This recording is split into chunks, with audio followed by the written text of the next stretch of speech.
नांदेड शहरात रौप्य महोत्सवी गोदावरी गंगा पूजन सोहळा न भूतो न भविष्यती अशा दिमाखात पार पडला। हजारो नांदेडकरांनी हा अविस्मरणीय सोहळा डोळ्यात साठवून घेतला।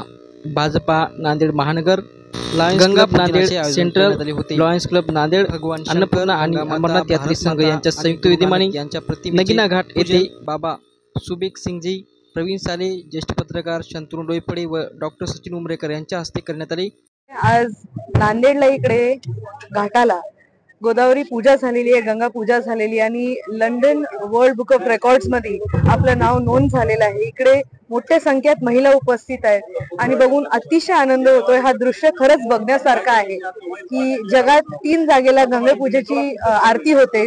एक ऋषिकेशला होते, तर एक वाराणसीला होते आणि एक आपल्या इकडे नांदेडला होते। तर आज इथे एवढ्या मोठ्या संख्येत महिला असतील किंवा आपले सगळेच पुरुष मंडळी असतील, आज इकडे सगळे जमा झालेले आहेत आणि गंगा आरतीचं इतकं सुंदर नियोजन झालेलं आहे, खरंच मन भरून गेलेलं आहे। दिलीप ठाकूर यांना पुरस्कार सुद्धा मिळालेला आहे, मी त्यांचे अभिनंदन करते। अतिशय सुंदर काम ते करत आहेत। मागच्या 25 वर्षापासून ही गंगाची पूजा त्यांच्या हस्ते होते, त्यामुळे त्यांचे मी अभिनंदन करते। बुक ऑफ वर्ल्ड रेकॉर्ड्स या संस्थेने नांदेडच्या या कार्यक्रमाची नोंद घेतली, हे निश्चितच आपल्यासाठी आनंदाची बाब आहे।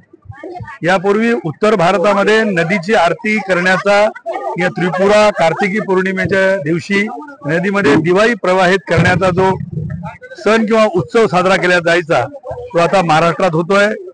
पवित्र गोदावरी नदीचं हे नाभिस्थान आहे आणि या ठिकाणी असा उत्सव गेली 25 वर्ष आमचे सहकारी मार्गदर्शक आदरणीय धर्मभूषण दिलीप ठाकूर आयोजित करतात।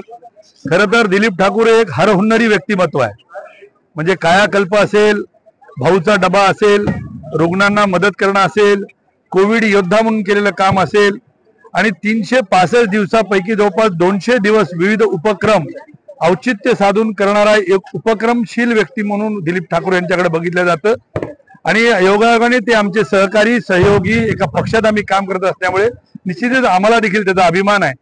आज लंडनच्या बुक ऑफ वर्ल्ड रेकॉर्ड्सनी त्याची नोंद घेतली आहे। ही नांदेडकरांसाठी अभिमानाची गोष्ट आहे।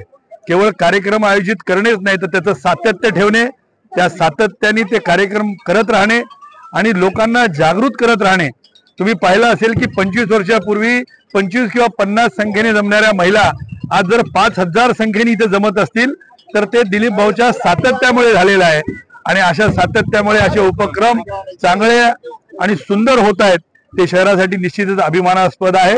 आपल्या माध्यमातून मी समस्त भाविक भक्त जे या ठिकाणी उपस्थित झाले त्यांचं अभिनंदन करतो, दिलीप भाऊंचं अभिनंदन करतो व आमचे मित्र योगेश जयस्वाल यांनी आज सहआयोजक म्हणून या कार्यक्रमात सहभाग घेतला, ते जयस्वालजींचं पण अभिनंदन।